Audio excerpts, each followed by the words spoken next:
The demi-sec gives it a little sweetness. You don't need the Saint Germain. So It's like it's a dessert wine. I think it is. But you know what?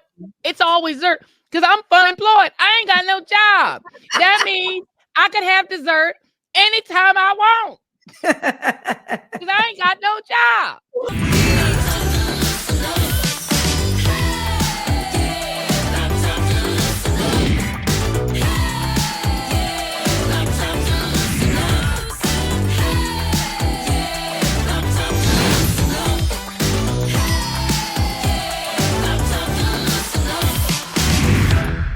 Three, two, one. Hey, everybody. Welcome to Read This, Read That. I am Jackie Reed. And I'm Joyanne Reed. How you doing, cousin, sister, Sora, friend? Girl, I'm tired. How about that? What's new? No, you don't say. You know, it's funny because now that I'm fun employed, as my daughter calls it. I love that term, by the way. Yeah, but she made that up because she's also fun employed. Yeah. So now we're on the same team, you know, and ever since I've become fun employed, I thought that it would mean I would slow down and I would have like time off, time to think, time to contemplate, time to journal. Not that I journal, but instead. Did you? I see you coming. You did the Joe Biden up in the camera thing. Right. Girl, when I tell you, I've been more busy. Like I literally have not had a day off. I feel like I've not had a day off. My life has become more hectic, more crazy, and it's just been full of things. There are so many things. What are you doing? Like, give us an idea of a day in the life. What are these things? Tell us about these things. Well, you know, there's meetings, there's things, you know, I did go to Selma, you know, I didn't really cancel any of the things that I was supposed to cancel. So I still have those things. And instead of the meetings I would normally have for the readout, it's all been filled up with like other meetings. Right. Right. So other meetings. But then on top of that, as I don't know, some of you all know, I have a little, you know, we have Jason and I have a little co-op in Harlem. And, you know, back before, you know, I bought this thing like years ago. I actually found it on, I think I might have found it on Zillow, but it was so cute because it's like this vintage Harlem Renaissance era apartment. And it's super cute. It's super Harlem-y, but it needed a total gut reno. Like it was really cheap. I bought it because it was really inexpensive because it really needed, like, it had to be completely done from the rooter to the tutor. Doing that, right. And anybody who's ever been in a renovation, and you know this, cousin Sora, sister friend, renovations, you think they're going to take like a couple of months. They end up taking like a year. You know, they're so slow. It's miserable. It's a miserable experience. And this reno has taken, also because it's a co-op. So you have to get like the co-op board has to give you permit. It's a nightmare. Having a co-op, I would never do it again. I'll be honest with you. Co-op is I will never do this again. But it's a nightmare. It's taken like almost 3 years to get this co-op done, believe it or not. And so now we're at the point where the reno is like 95% done. But now it needs furniture. And now that you know, before, even though I had the co-op, when I was working for NBC, when I would go to New York, I would still have to stay in a hotel because the co-op wasn't done. It was under renovation. So I could just stay in a hotel. Well, now that I'm fun employed, I don't want to pay for a hotel myself. No, why? When you've got a place right I ain't got no corporate card. Right. I had a corporate card. So I was like, yeah, I could stay in a hotel because I was in there for work. You know, and I was there because I was working for MSNBC. And so when I'm in town for work, they would get me the hotel. So that was always fine. Now, when I'm in New York, I'm not in New York for MSNBC. I'm in New York for something I want to do, or I'm in New York for myself personally. So that means I would have to get my hotel. And I don't really want to do that. So I want to stay in my place because I actually have a place to stay. So we decided, myself, the daughter, and our crazy friend Wanjira. Anyone who's had the Wanjira experience knows I only have to use one name. She's just Wanjira. The three of us decided to do a girl time road trip and drive my truck, which I don't normally drive a lot, as those of you who know me know I don't really drive that much, but we decided to drive to New York to take a bunch of stuff to New York to put into the co-op so that I can have a furnished place to live. Right. So we set off on this journey that was supposed to begin at 9 a.m. Well, all right. I edit it. At first, we said we were going to leave at 9, to drive up from the DC area to New York. That quickly molded to like 11 a.m. We were like, realistically, we're not going to make it at 9. So we Yeah, and it switched it takes to 4 hours-ish to get from that's about a 4-hour DC drive. area. Yeah, Yeah. it's like about a 4-hour drive. So we're like, it'll take us like 4 hours. We'll leave at like 11. It'll be great. 11 o'clock, I'm up, ready to go. Wanjira's ready to go and dressed. The daughter is just getting up. She woke up at 11. So that means, because she's fun-employed, so she ain't got no schedule. So she did not wake up on time. So then we had to wait that extra hour. Then in the hour, I said, okay, since it's taken long, I'll just write my Substack. That then took till about 12:30. Then we get into the car. This is my wind down, by the way, y'all, if you didn't know. So we get into the car, and by the way, I am drinking a lovely Moet et Chandon Imperial Demi-Sec. So it's a little sweet. It's tasty. Let me take a sip. Oh, it looks like it's kind of thick. It's kind of nice. It's like the Demi-Sec gives it a little sweetness. You don't need the Saint Germain. So Looks like it's a dessert wine. I think it is. But you know what? It's always dessert because I'm fun-employed. I ain't got no job.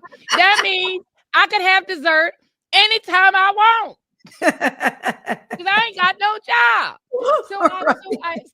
So we leave like about 12:30, getting close to 12:45-ish, and we're on the road.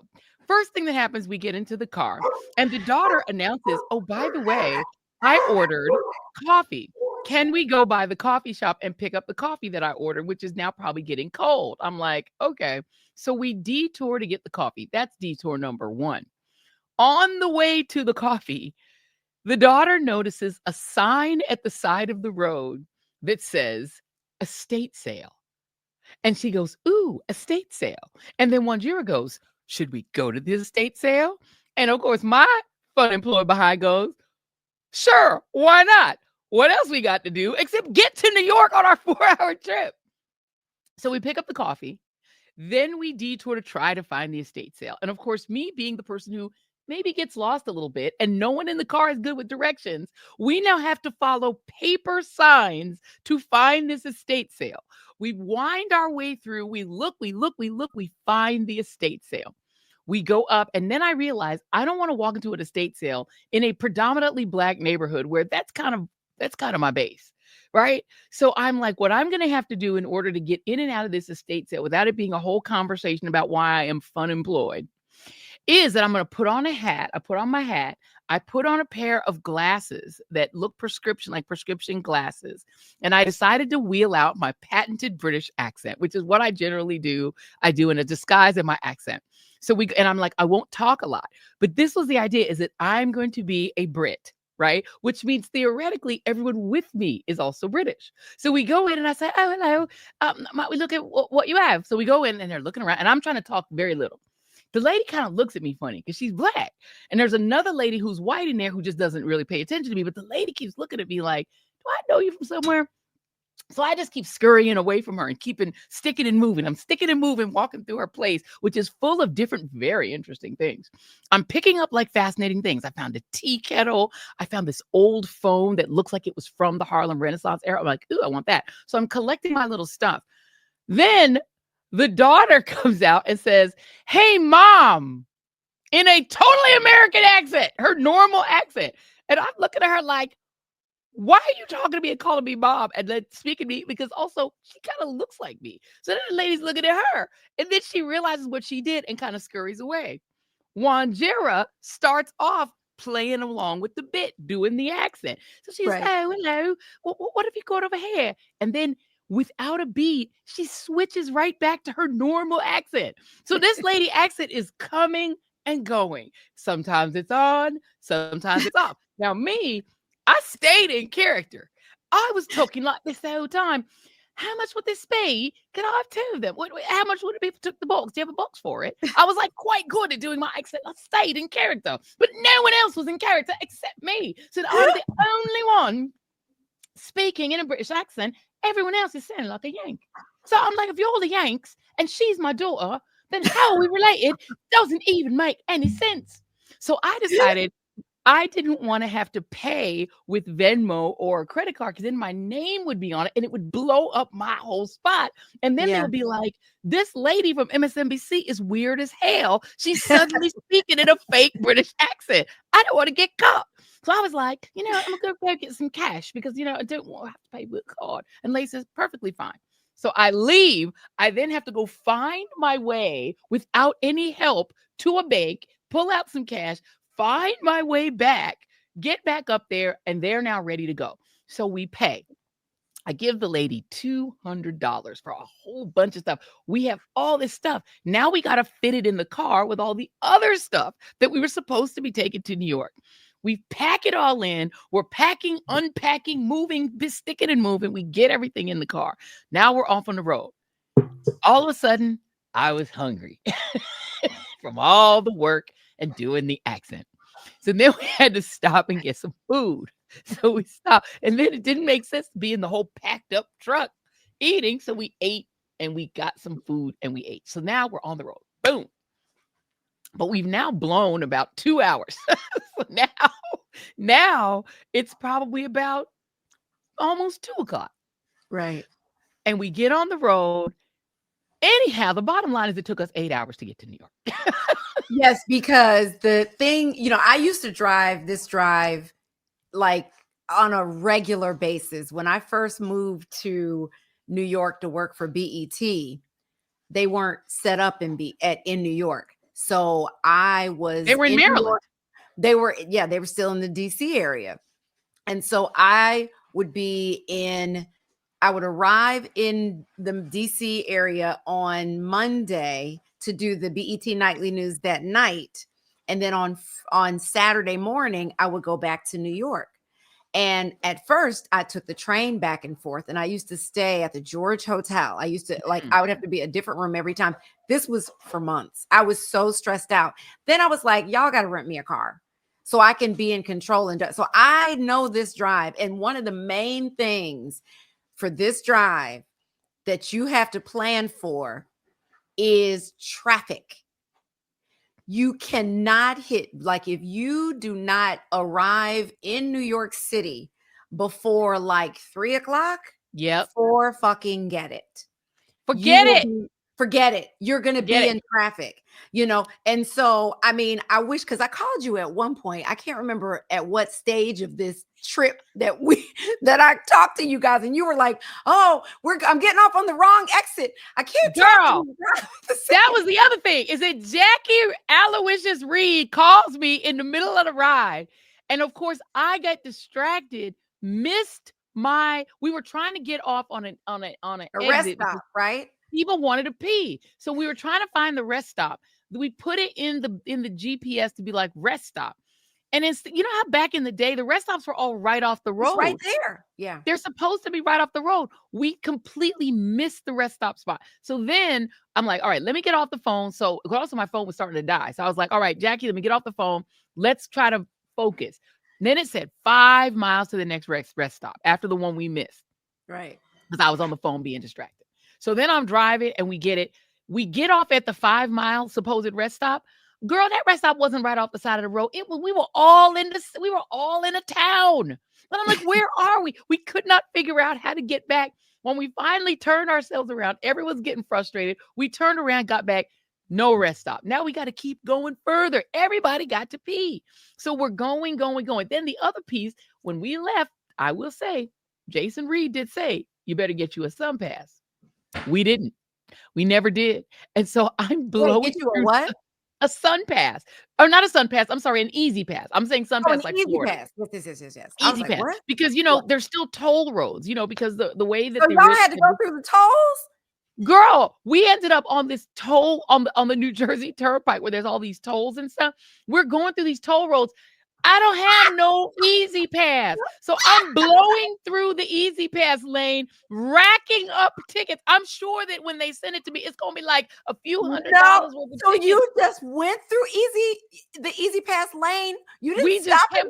I was just like, I'm just going to keep going. I thugged it right on through. I'm just thugging through the tolls just like I had an easy pass, but I don't. So you riding dirty. We was riding dirty because we were just trying to get there. We finally did find one rest stop where we could pee and then get back on. We barely made it back on. All of the stops, blowing through the easy, everything that happened. When I tell you that it was almost dark by the time we finally got to New York. So guess what we had to do? We were supposed to get there early, buy a bed, get it delivered. And then there's a small bed in the other little second room. We're like, we'll at least be able to sleep in the hotel. Baby, by the time we got there, we had to get a hotel anyway. I still ended up paying for a hotel. And then the first hotel we went to told us we couldn't put 3 people in the room. And it was a hotel in Harlem. I'm like, how do you even know how many of us going to be in the room? Well, first of all, the daughter tells on us. And it's like, they said, how many people will be in the room? She said 3. I'm like, just lie. I raised an overly honest child. She was honest. And they said, well, you can't put 3 people in that room. You're going to have to get 2 rooms. I was like, I'll be damned if I'm getting 3 of us. We're going to be cooped. If we have to sleep in one twin bed, we're all going in one room because I'm not supposed to be paying for any rooms. We finally go to hotel number 2. Then there's no parking at hotel number 2. So then we had to find a place to park the car. First, we unpacked all the stuff, including all the stuff we bought from the estate sale at the apartment in the near dark. We put everything in the room. We're just like, abandon it. Just leave it there and we'll go to a hotel. We had to then we went to not 1, not 2, not 3, 4 different parking spots because every parking garage we went to in New York City was full. We were begging. One Jamaican, I was like, sorry, I'm going to have no room. I said, you can't put 1, please. You can't just put 1 car. Please, Naman. Put the car. And he said, I could even pretending to be Jamaican didn't help. He said, no one would let us park our car. By the time we finally, girl, I tell you, we left our place. We left at like 12:30. By the time we found a place far from the hotel and Ubered back to the hotel, it was like 11 o'clock at night. Girl, this is like the black version of Gilligan's Island. It was like 10:40 and the restaurant was going to close at 11. With the daughter with him, she was like, I'm not even trying to, she just was like, let me order room service in the room. And me and Wanjiro went down for the last 30 minutes of food at the restaurant at 10:40. And that was the end of the night. I mean, it was basically a 12-hour trip. OMG. That's what I'm doing with my time, being fun employed.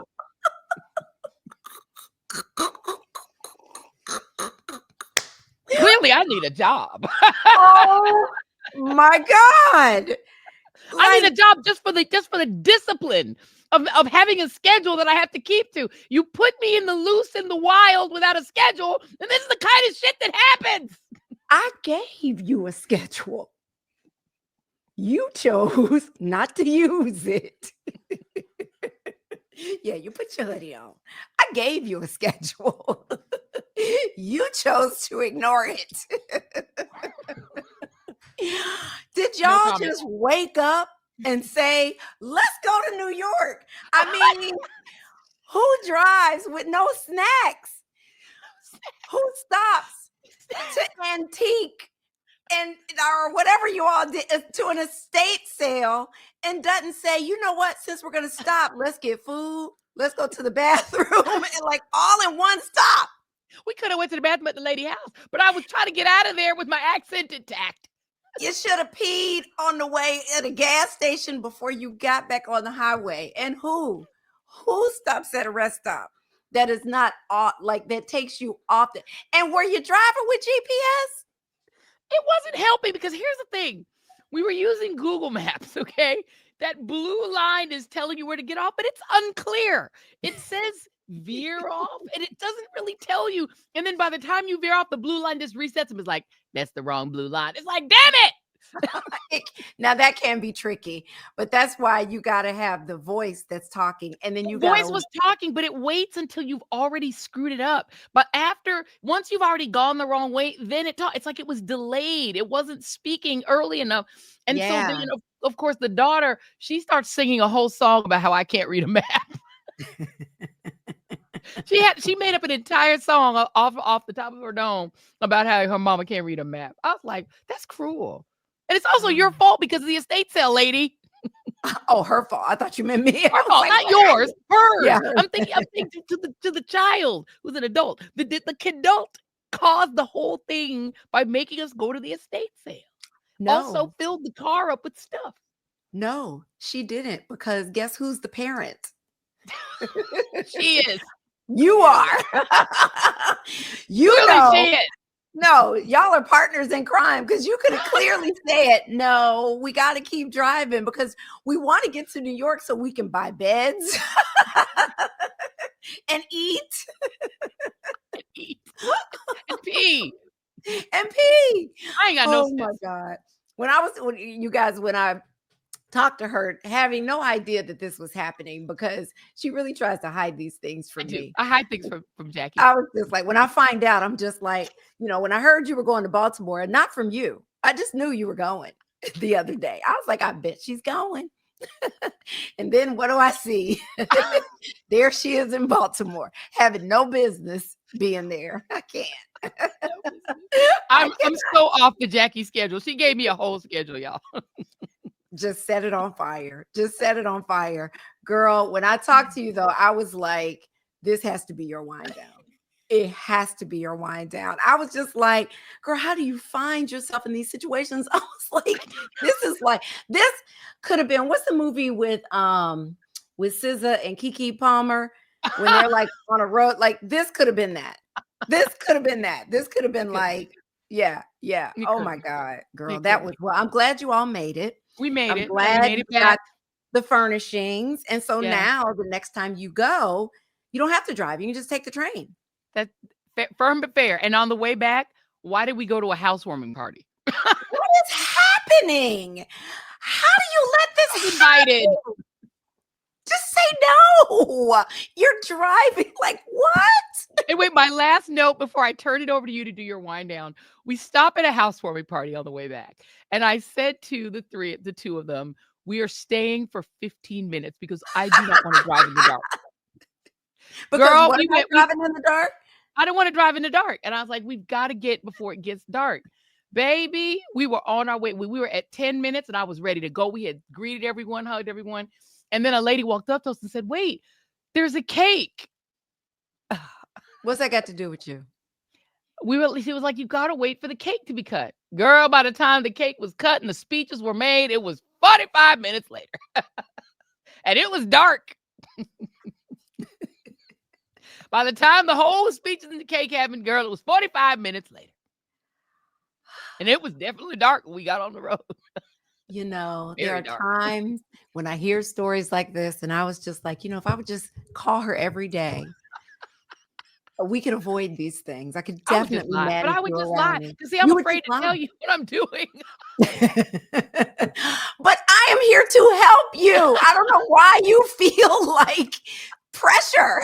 I'm like, you would have been to New York on time. And you would have ordered the beds before you got there. That's a good point. You would have at least had in your truck blow-up beds.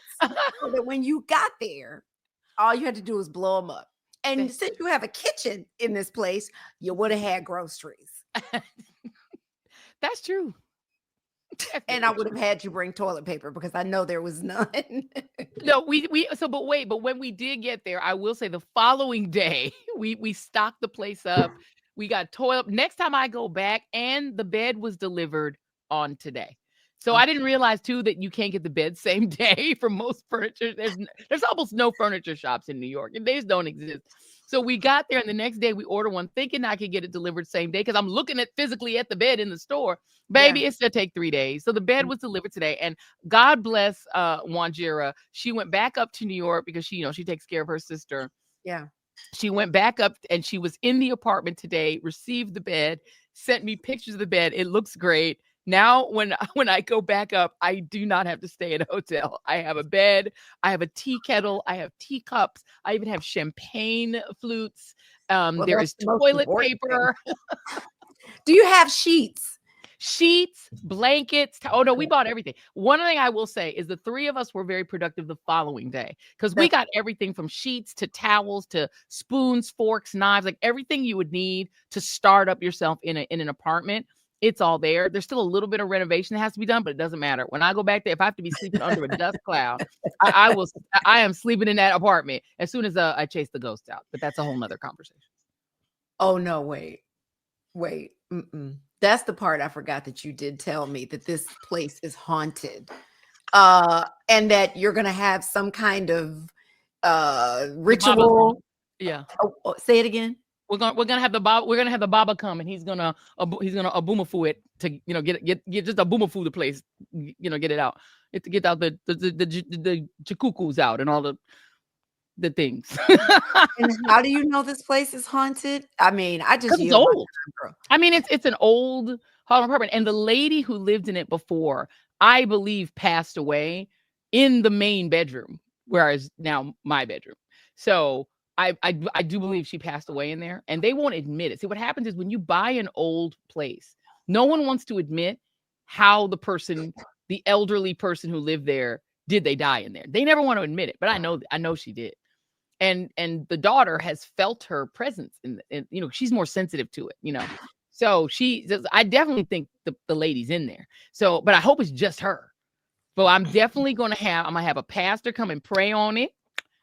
And I'm gonna definitely, I already asked Sharpton. I said, Rev, you got to come pray over my place. And then I'm also gonna have the Baba come. I gotta have multiple faiths work on this project for me and get these ghosties out. Get out. I'm just in shock. The whole situation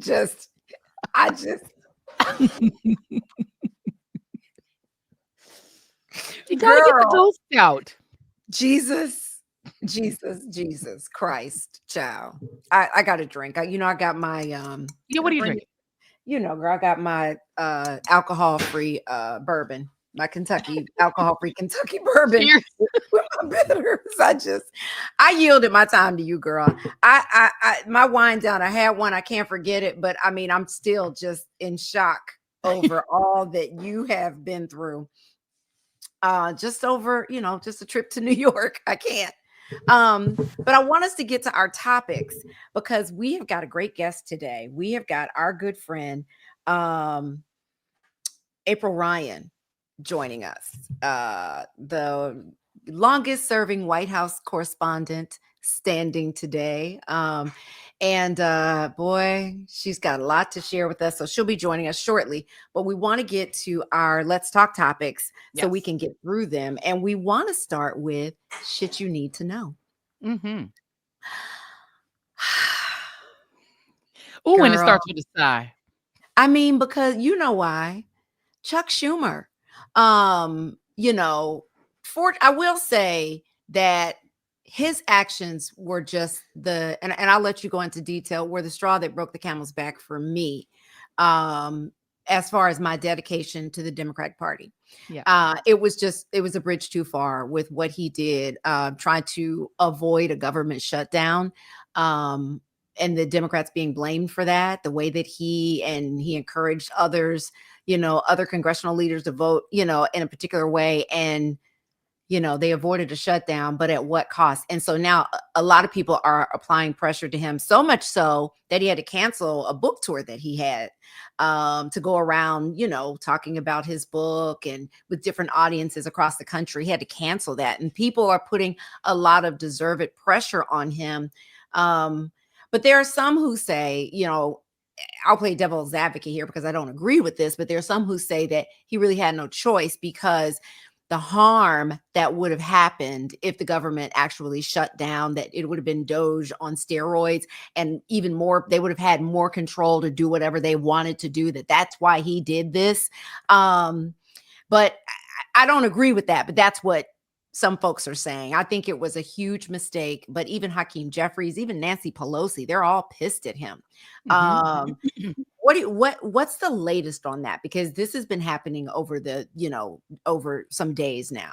Yeah. And I will say that, Chuck Schumer didn't just do this alone. He whipped 10 votes in total to vote with the Republicans to keep the government open. It's called a continuing resolution, or CR. I think a lot of people in news do a lot of shortening things too much and don't explain what they are. A continuing resolution is as opposed to passing an annual budget, which the government should do, but Congress has not been able to pass a year-long budget in years. It's been very difficult because of all of the opposition between the two parties. They don't agree.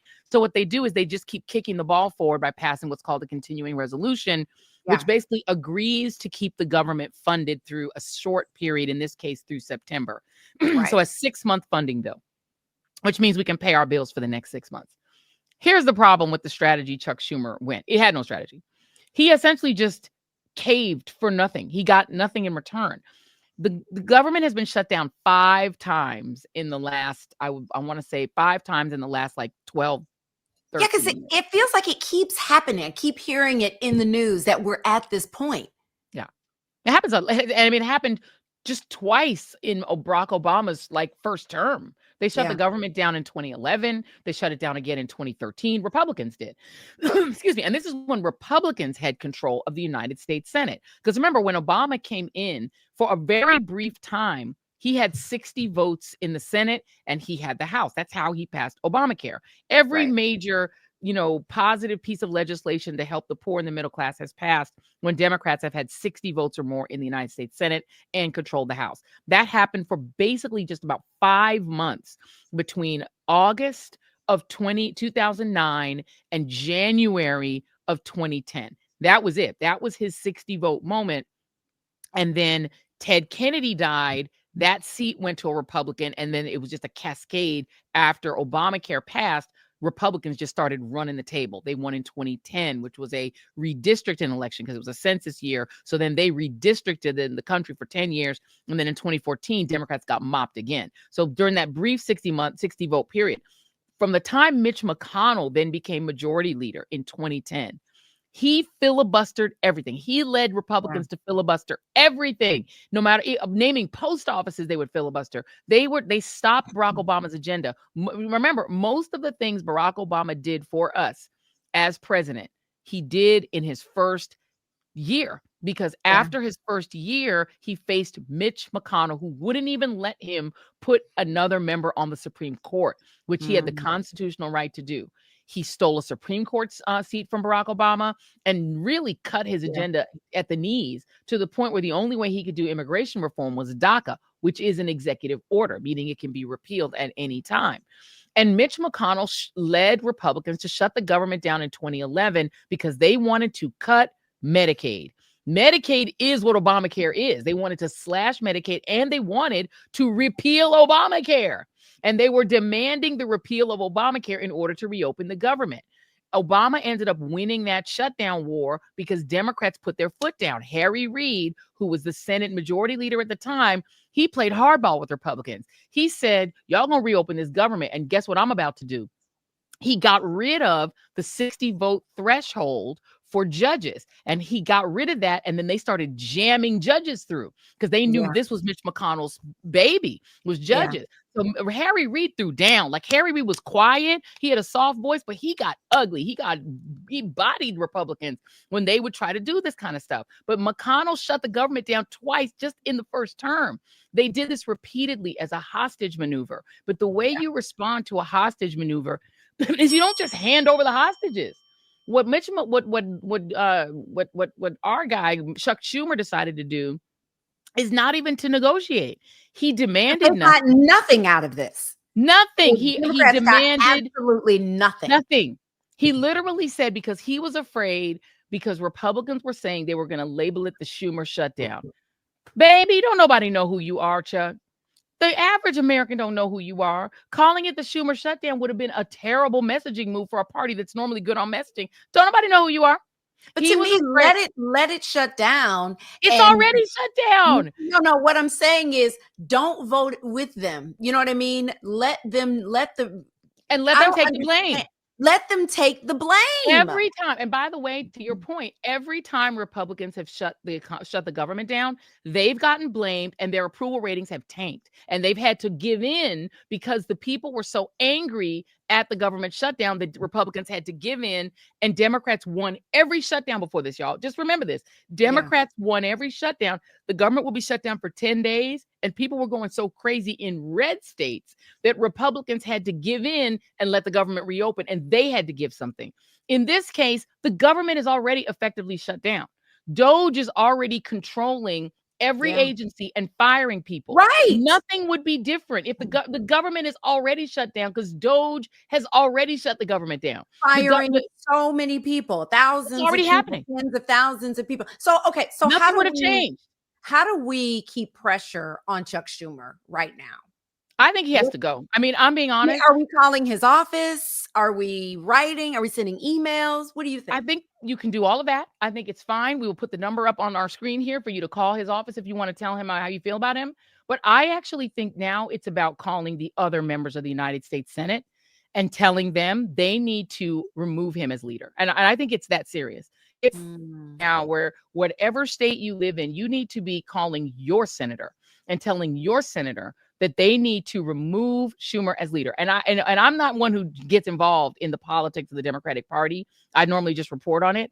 But we are in a moment of crisis. We are in a fascist moment where we have a crisis on our hands, and we can't fight the other side if our side is weak and doesn't even want to negotiate. I can tell you just from our reporting side that Schumer is calling desperately around to various people to try to save his behind, because he knows this is the biggest threat to his leadership ever. Note that he is only leader because after Harry Reid's belligerent ass, Democrats, moderate Democrats, wanted a leader who would never put them in uncomfortable positions.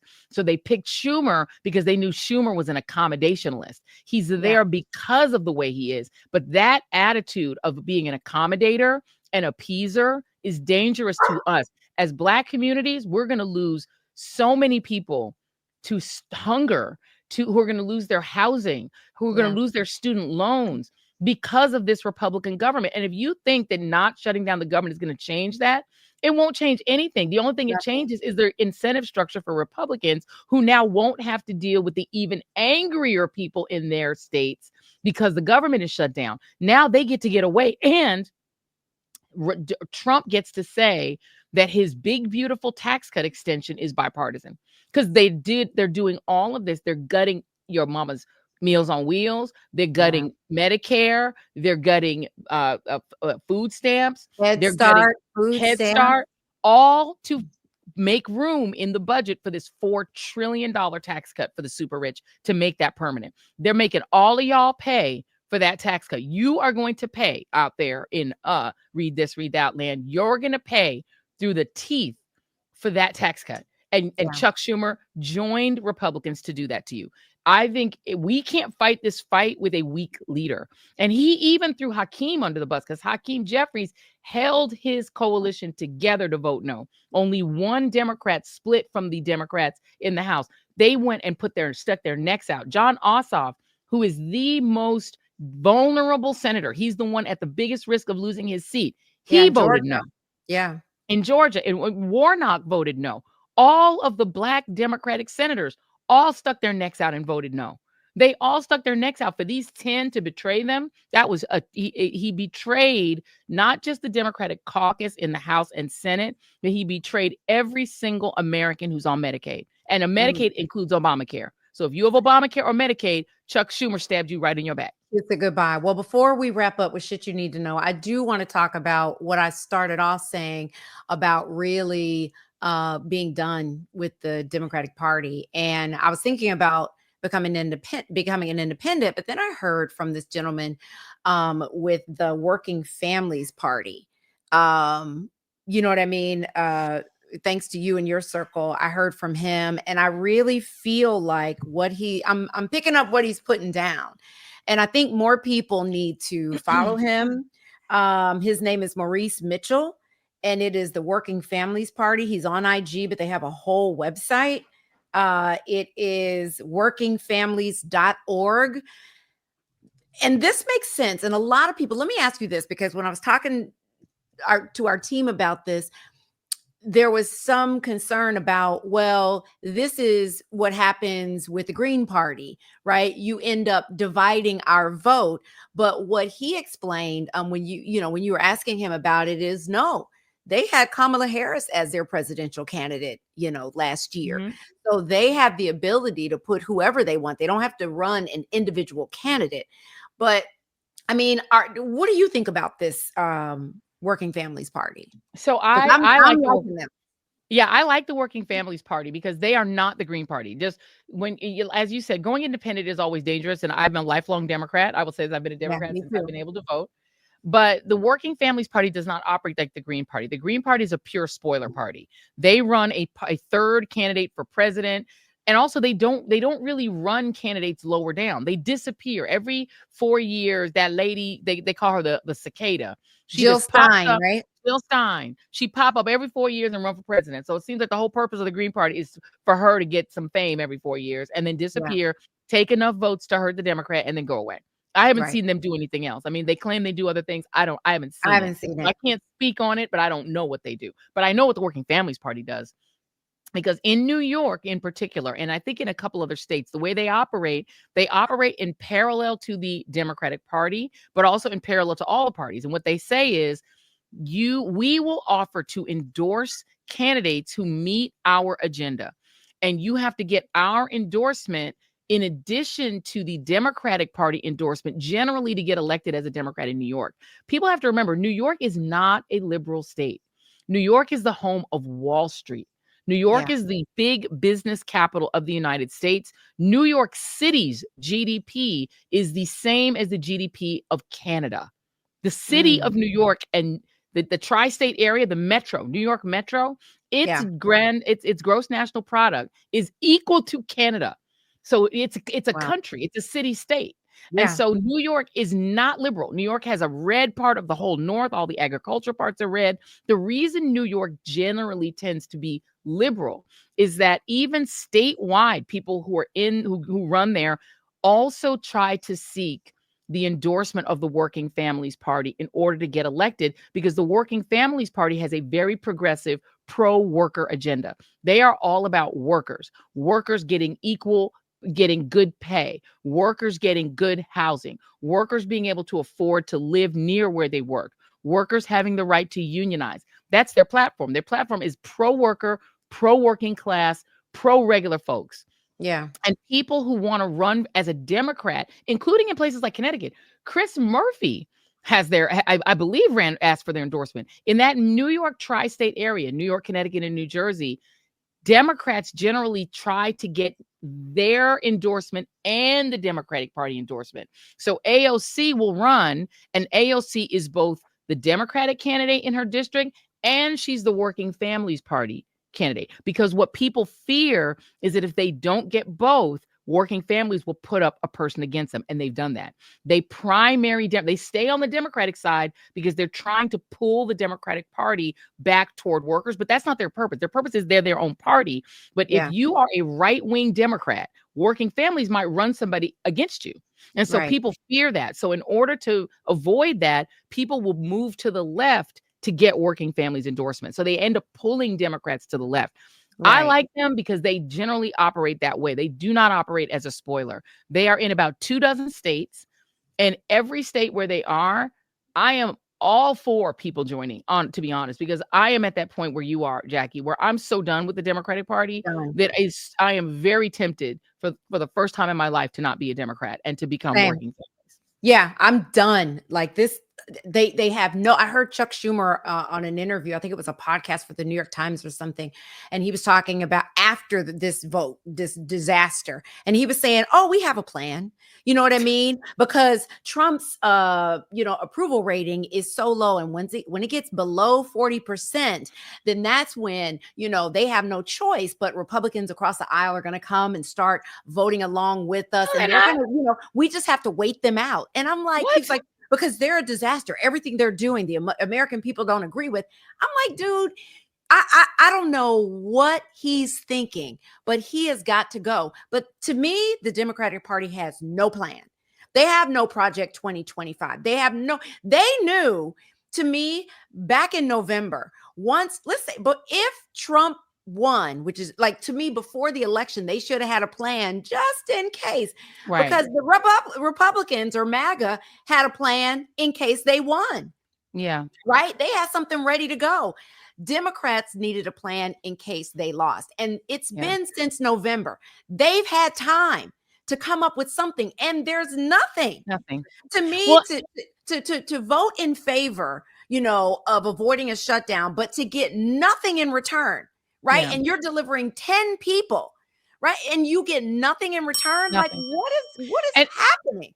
and by the way, and I know we got the bell, it's Yeah. worse than that. It's even actually worse than that, because what this House bill, they passed the House bill in the Senate, right? That's why Mhm. it didn't have to go back to the House. They passed the House bill codifies Doge. It takes what Doge has been doing illegally and makes it legal. It essentially gives away Congress's power to decide how money is spent, which in the Constitution is a power that belongs to the House of Representatives primarily. The House Mhm. affirmatively, House Republicans with no Democrats except one Democrat, affirmatively voted to give away its own power to Elon Musk, this unelected bureaucrat, this unelected white South African immigrant who was an undocumented immigrant allegedly, which he denies, but his brother says they were. They've given this man power to spend our tax money at his discretion and to fire anyone he wants.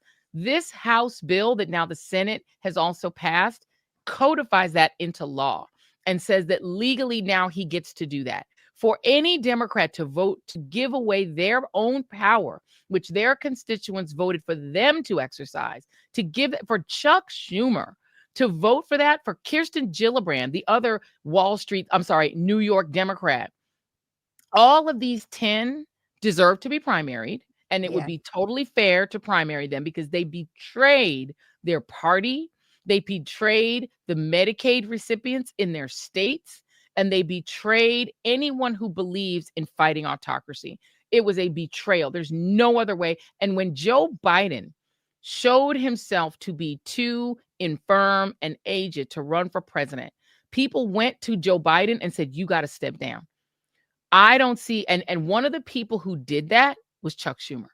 Yeah. So the reality is, if Chuck Schumer felt that he had the right to tell Joe Biden to step aside rather than stand with Joe Biden for reelection, I don't see how he can exempt himself from the same scrutiny that he applied to Oh. Joe Biden.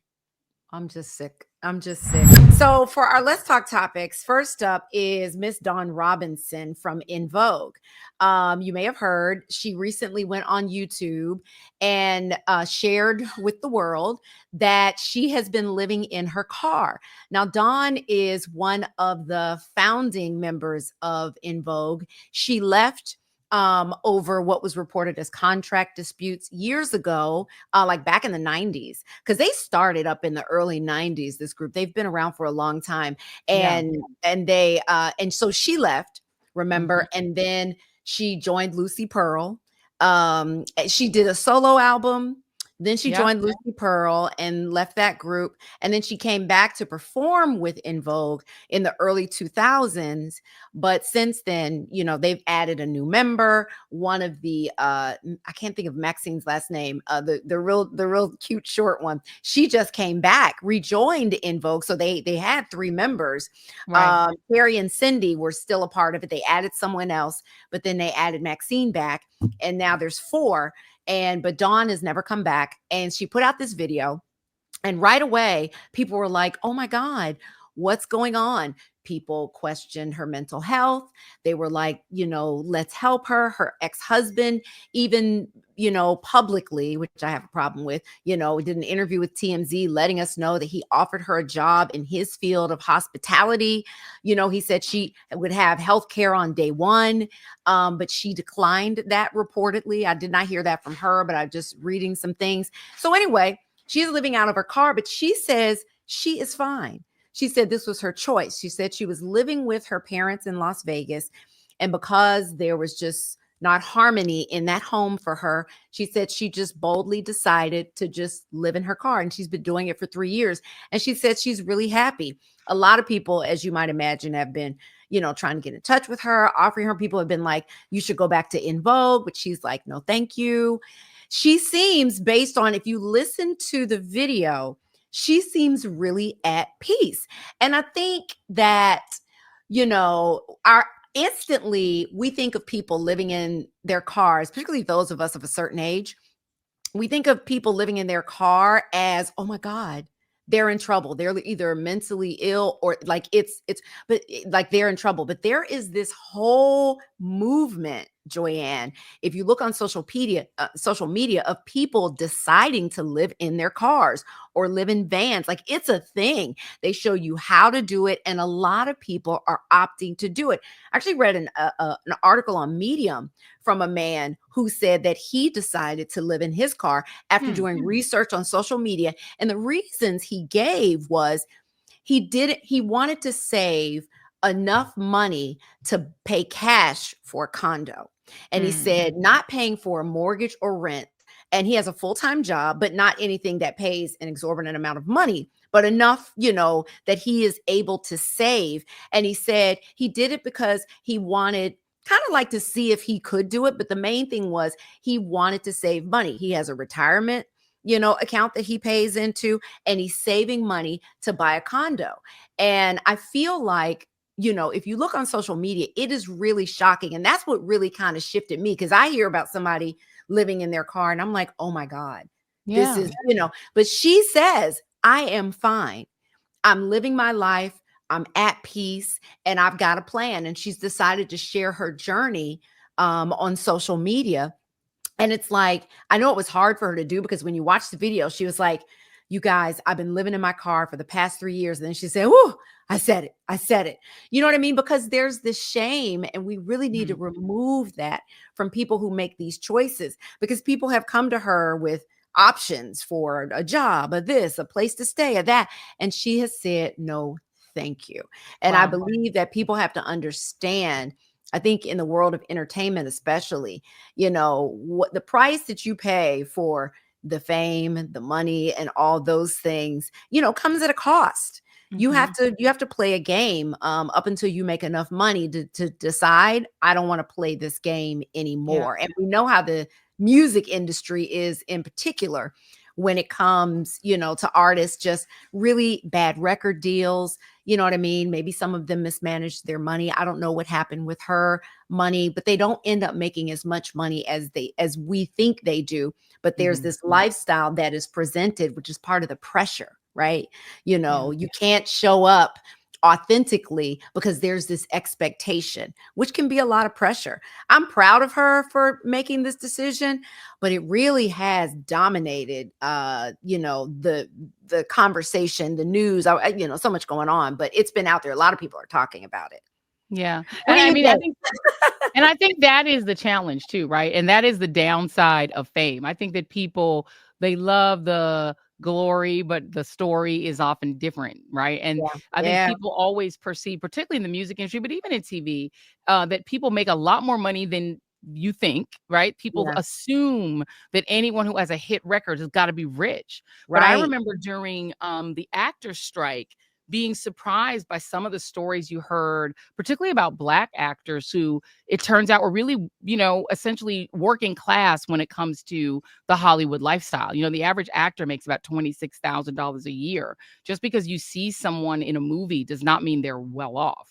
Right. And just Right. because that person looks famous to you doesn't mean they're rich. I remember seeing an interview with Jaimon Hansu just on social media where he talked Yeah. about struggling financially. And I'm like, Jaimon Hansu was like mad famous. Like he started off in the Janet Jackson video, Love Will Never Do Without You. He was the good looking, brother in that. Actually, the white guy in that is like a big MAGA guy. It's a crazy thing the way they turned out. Yeah. But yeah, but, and he's like this main actor who's been in all these great movies. He's not rich. Like you would think he would be really, really rich. Is not, he still struggles to get roles and to do things. So I think people just, and to me, when I heard the En Vogue story, it said to me that this is the big downside, particularly of music fame. Because the music industry, remember when TLC talked about how little money they made. They were making like 50 Yeah. grand a year and selling Yeah. 10 million albums, but they netted out to like 50 grand a year. I remember meeting the girls from Whirl Girl back. Remember Whirl Girl back in the day?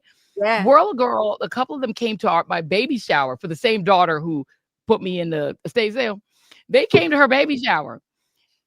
A couple of them came to the baby shower and they drove up in like a regular car. And I was like Yeah. surprised, you know what I mean? I was taken aback a little bit even then because you just assumed. And when Jason and I were doing this, when we were doing Video Dub Plate, our reggae music TV show back in the day in the 90s. And we had a firsthand look to how exploited a lot of music artists are, particularly in that reggae music field, in that reggae music industry. These guys would get like a little 50 grand, signing bonus or something, and they would be broke within a year. And they would have hit records that were still on the radio. There's still lawsuits that are taking place. Remember when the guys from Boys to Men got tagged as going to the White House? People were like, oh, why are they at the White House?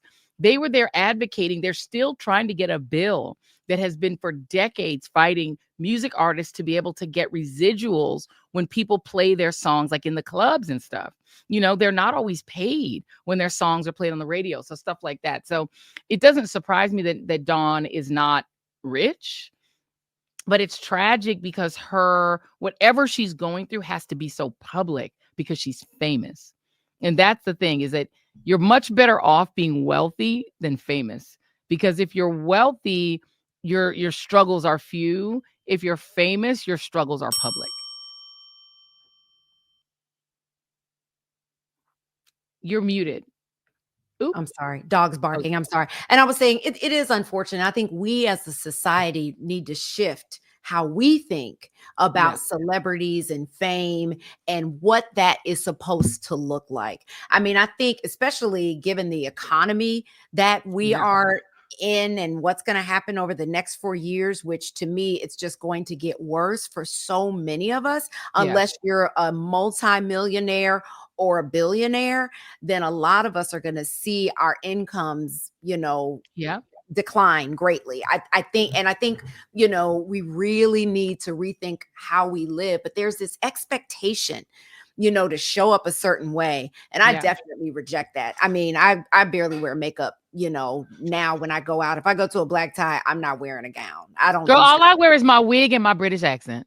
I know, right? It's like, listen, I just got off that train because I was definitely on it. And it's just like, I remember one time I was out in, I don't think I knew you then. No, I didn't know you then. I did not. When Barack Obama was at the Democratic National Convention in Denver, I was out there with our girl, Kathy Hughes. Wink, wink. I was out there in Denver. I know, girl. Don't give me, that's a whole other show. But out there with TV One as part of their coverage of the convention. And I remember, it was a whole group of us that was part of this team. Michael Eric Dyson was there and his wife, Marcia. We were all, so we had all day, and then every night we would go live during the convention. It was so much fun. But I remember going shopping because every day I had to wear something new. And I mean, I'm there trying to find something to wear. And I'm at, where was I? Saks Fifth Avenue or Neiman Marcus, trying to find something to wear that night. And I remember I saw these Gucci boots, girl, with fringe on them. They were so cute. Baby, they were just under $2,000. And girl, I was sure enough getting ready to get them. And this guy that was part of the group, I was talking to him, and I told him, I was like, I saw these boots today and I'm thinking about getting them, and I'm going back and forth. And he looked at me and said something that just really resonated with me. He said, I know you can afford it. He said, but can you afford it?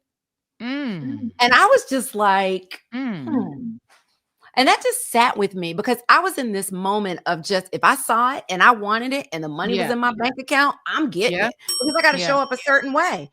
Right.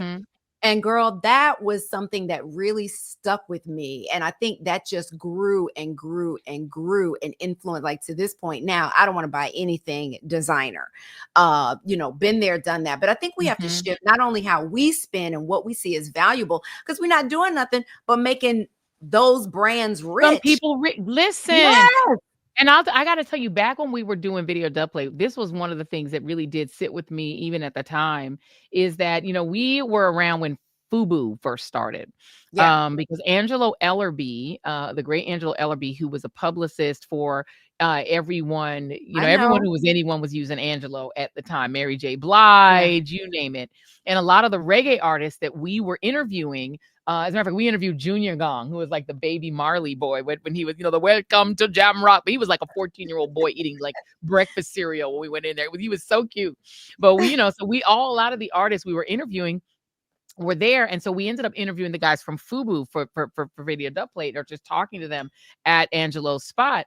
And they were talking about the challenge of launching a Black fashion brand, even at that time, Yeah. because this was in the 90s when everybody Black was trying to wear things that had the name Gucci on it, or the name, Calvin Klein on it. But they wanted, remember, it was when the prominent name would be on your body. Like you would actually put the name of the design. It said Fendi across it.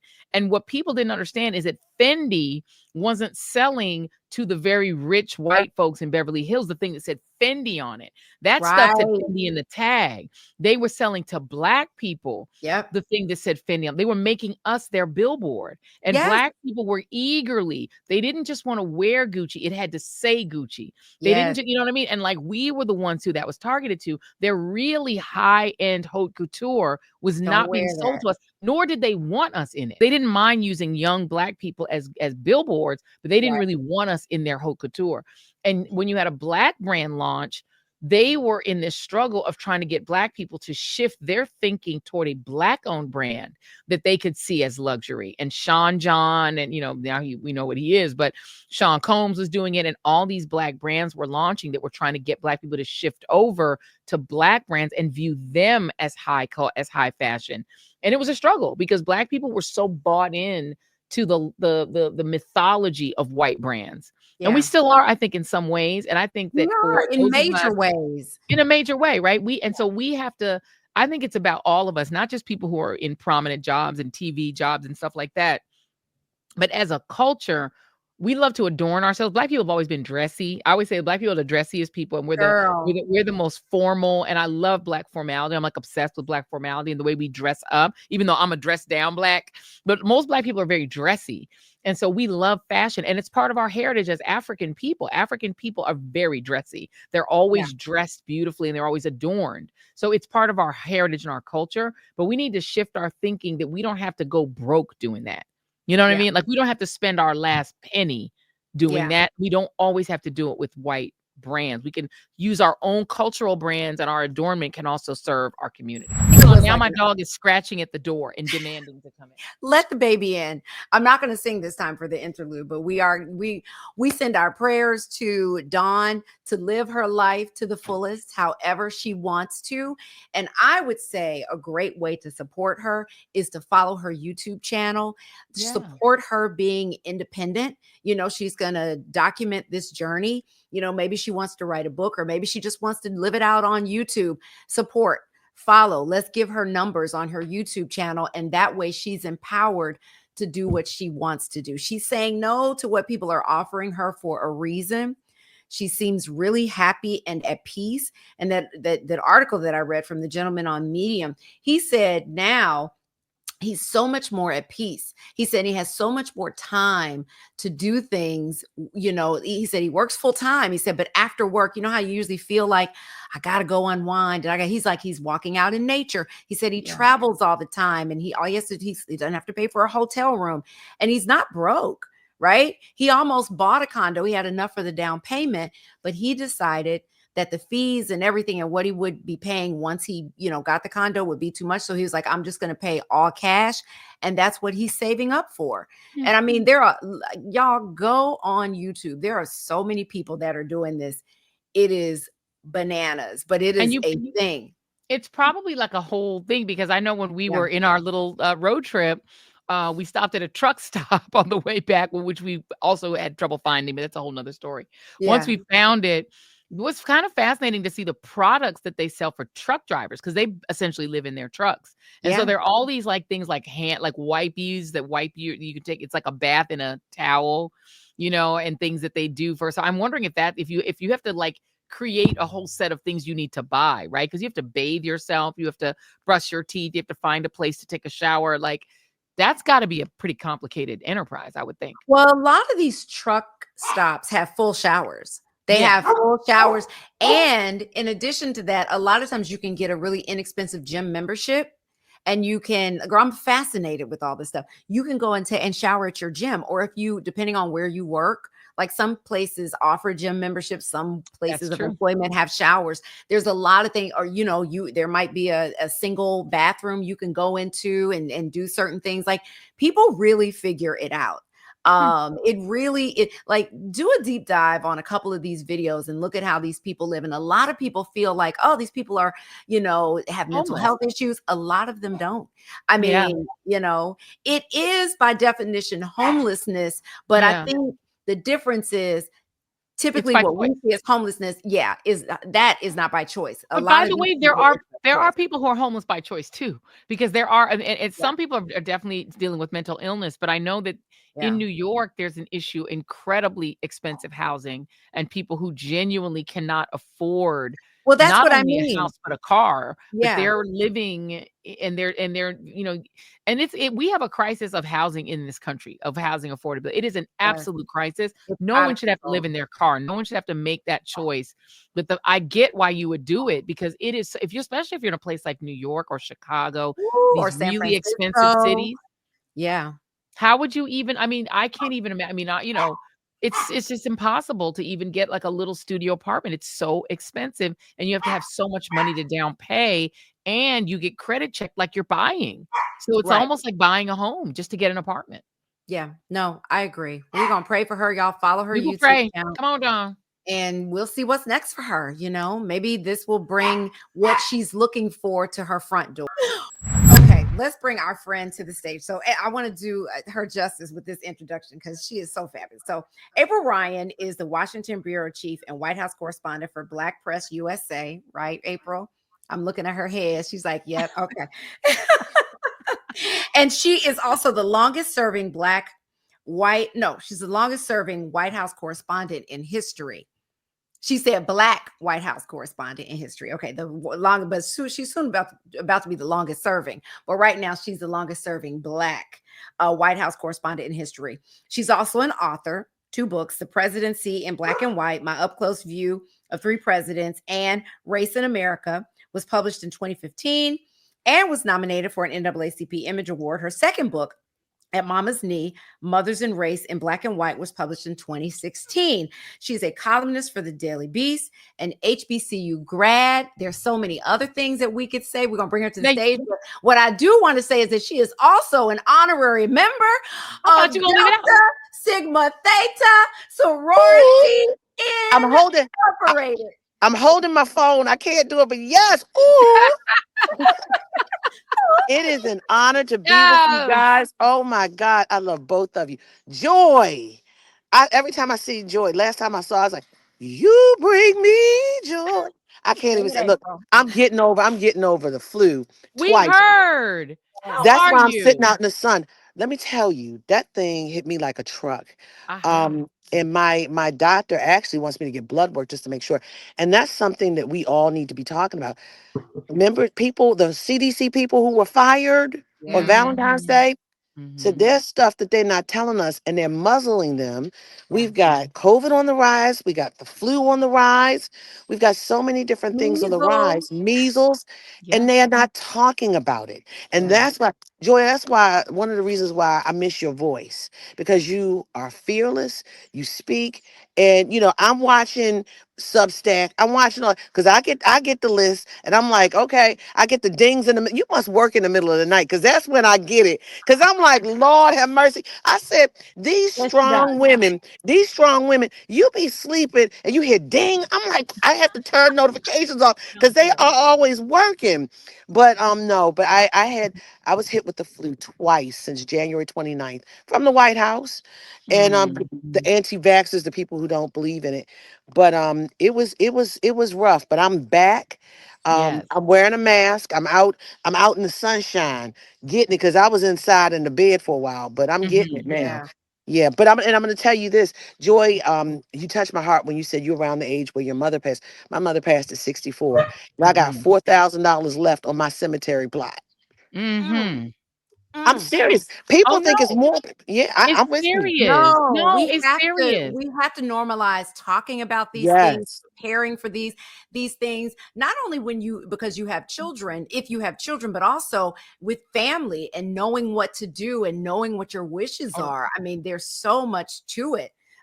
So it's smart. It's smart. But April, you look amazing. You really look because I've been talking to you often, for some days now, and I know you've been sick. And we talked the other day, and I was like, "Girl, you sound back to yourself." you did say that. Yeah, because it was you were going from the beginning.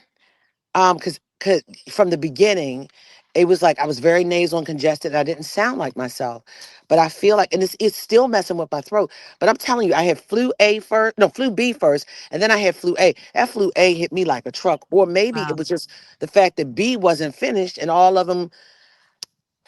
I don't wish girl. that on my worst enemy, but I'm here, and it's good to see your faces. Well, well, it's I good to can see you. Go ahead, can Joy. we talk about this for a minute because the White House is Ooh, a child. very it's a tough job anyway. And I know Mm, during the first Trump mm. administration, you clashed with Donald Trump very directly and he would, I remember at one point he tried to tell you to go talk to the CBC and get them to do something. You're like, I don't work for them. Cause they were my friends. They were my Right. friends, Go right? talk to Right. your friends at the CBC and he's like, "You like, I don't work for him." But in this instance, it feels like it's a lot worse. That the White House Correspondents Association is under fire, not only physically, because as you said, there are a lot of anti-vaxxer types in there sneezing and coughing on everybody, and Mm, getting other people sick. And there's right. no COVID protocols, no flu protocols, no health protocols at all. RFK Jr. and Dr. Oz are in charge of our healthcare, which terrifies me. But in addition to that, the disrespect. I mean, banning the AP because they wouldn't call the Gulf of Mexico the Gulf of America, Mhm, mistreating White House correspondents and saying, well, if you don't give Trump positive press, you're kicked out. Saying mhm. that negative press coverage of Trump is illegal is something Trump has said. Talk about the atmosphere for a White House correspondent right now. So as we're talking, my child is in the back of my car doing stuff, and I hear you. Let me I see tell the you, snapping going on, the snapping I'm at the like, yeah, I'm baby. like, chill out, I'm like pulling stuff out my truck. When you talk about kids and dogs, I got Girl, both of them in one right over there. listen. but but no, seriously, he went against me for asking questions for a community that has the highest number of negatives in almost every category. Mm, Now, I mean, we were called the enemy of the press, fake media, right? Enemy of the Fake people. news, enemy of the people. I mean, not enemy of the press, enemy of the people, fake news. And the minions carried out the threats. And I'm going to tell you, everybody kept saying, oh, they're just trying to intimidate you to stop you. No, it was actionable January 6th. Because one of the Mhm. men who went after me in Nashville, I was with Torre at Politicon, he was arrested for January 6th. Mm. So people need to understand this is not a joke. It's not a matter of intimidation. This is real. And what happened to you, Joy? They want to silence the strongest voices, mhm, and they don't want us talking about something that they don't want. This is an anti-DEI, anti-woke administration. Woke is interchangeable with black, okay? Yes. right. Let's say that. As is So, DEI. They just mean black. well, Well, I mean, DEI, now but they mean black. DEI could They be also mean military. disabled, It military, is that, veteran, yes, pregnant women. It could be, you're pregnant right, women, women, period. right, Yeah. right. So, here's the thing. My heart breaks over this moment because the press is scared. Mhm. People are Yep. not covering this thing like they normally do. Mhm. And the White House Correspondents Association, they're not talking. Mm. And we've lost every bit of our access. Free and independent press, we've lost our access.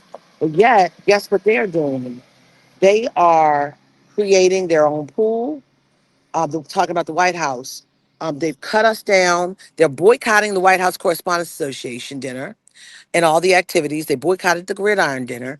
But now what's happening is we have to figure out how to get get access to the President of the United States, go around the association that we pay into that's an advocacy group for us. Yeah. So guess what I did? Understanding my past with him, I'm there to do a job. I'm there to ask questions for a community. They're playing this, picking all these conservative people. I went, and this is full transparency. Yesterday, I said, I need to do this. I went to Caroline Levitt. I said, Caroline, I need an interview with the president. She says, well, what are you going to ask him? I said, people are hurting. People are losing their jobs. I mean, I said, that's everybody. And then black folk have their own issues from HBCUs, that are losing R1 research funding on issues that pertain to us. Jamal Bryan and I were just talking. Tennessee State is having some funding issues. A land grant institution, one of our biggest institutions. Yeah. Um, that's our middle class. That's our middle class. That's our beginning, our trajectory to middle income status. Why ask why in this moment? And then I said, Caroline, I want to be in the pool. And then she ultimately got me in the pool. She said, I'm going to put you in the pool. And so I have to be in the pool to ask questions. Yeah. And, so I'm not playing games. I'm being straightforward. The stakes are too damn high. But how do you do your job given how they are moving? How do you adequately do your job without losing your placement? How do you ask the tough questions and do what you need to do without getting kicked out of the press corps? You have to be strategic. Mm. You have to be strategic, and I'm lawyered up. I'm lawyered up. Um, I'm not afraid.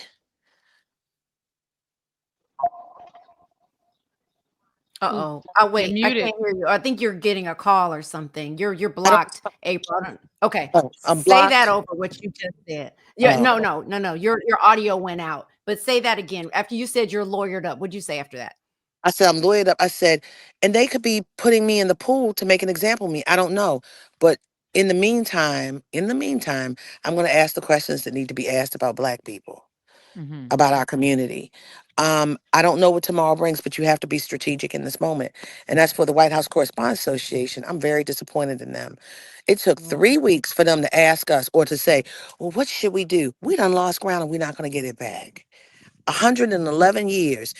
The association was created because it wasn't created just for a dinner, because the Right. dinner is about the First Amendment and access to the principles. What happened is that the association was created 111 years ago because the press there, who happened to be predominantly white men, Mhm. felt that a congressional committee was going to pick and choose who the president was going to call on. So they created an advocacy group. And look, 111 years later, the president is picking and choosing, and we sitting down. And sitting there. I'm, Let me ask you about that. I have, and this is a sensitive topic because the person who is the head of the White House Correspondents Association right now is a black man, but it's a black no, no, man no, who is black a queer black man. queer Let's man, put that out yes, there. Yeah, but it's a and then black antithesis of everything that they want. Yeah, that they want, right? But it's also a black queer man who is up for a job, a TV job at MSNBC. So yeah. so at the same, and this is the same challenge that Jackie and I talk about all the time with the black journalists, the National Association of Black Journalists, is that you Ooh, have a situation where you're an advocacy organization, and but you don't your advocate. leadership, works for the very companies that you are criticizing or that you have to sometimes criticize. In this Yes. case, this is somebody who's right now a bit distracted because he's gearing up to do a TV show. Do you feel that the White House Correspondents Association is fully focused on the mission? Or what do you think? Um, right now, I mean, they've had two meetings. One of the first meeting was they've had a bunch of meetings, but the first one that I was involved in was the one on a couple of Mondays ago. He's back. The one a couple of Mondays ago, where it was a Zoom call, and somebody in the press, and it was print people, leaked the tape to the White House. First of all, who does that? First of all, who report? First of all, people got mad. They said, "How did Oliver Darcy get this?" He was like, "Oh, I've got a bunch of people." I said, "What?" Then it gets to the point where the White House got the tape. I said, "Who Oh does this?" no. This is Oh, a whole joy. This is a whole different type of group of people. But I'm not there for them. And as you know, that press corps is a hodgepodge of different news sure. organizations. And we come together as a pool to feed information because to all the organizations because it's too big of a group to go in small rooms like the Oval Office Right. or the Cabinet Room or what have you. But do I believe that I think they're caught between a rock and a hard place now. We want answers. People on that call, since the call has been leaked, people were on the call talking about why do we have to pay for this if you're not advocating for us? They were asking him, they asked Eugene, are you planning on staying? you know, people are upset. And it's But just you, like with the NABJ situation last year. People were, Yeah. they're like, and I was one of the main people. yeah, How are you? How?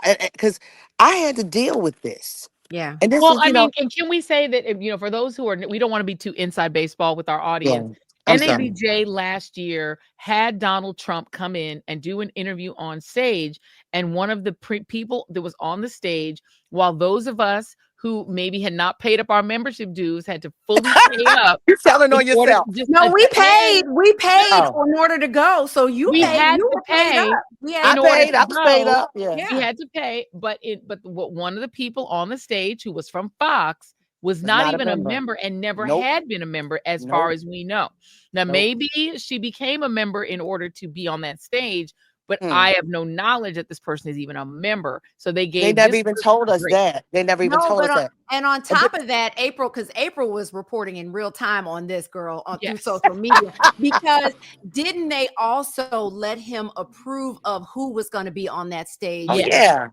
And not interviewing him? only but here's the thing: Kamala Harris, That part. um, they asked her, they were real rough with her. They They said, were. "Look, You have to can come in you person. right?" And it didn't work with her schedule, and she was willing to work it out.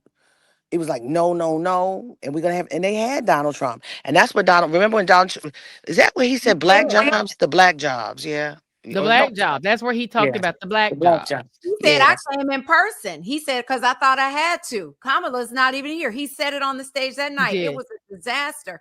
But yeah, that whole NABJ conference last year, it really divided a lot of us who have been members our Mhm. entire or been involved our entire careers into taking a closer look at how they operate and Right. function and whether or not they're really advocating for us adequately. But you said something, Mhm. April, I wanted to ask you about, because you said that there were members of different news organizations that made up the White House press corps.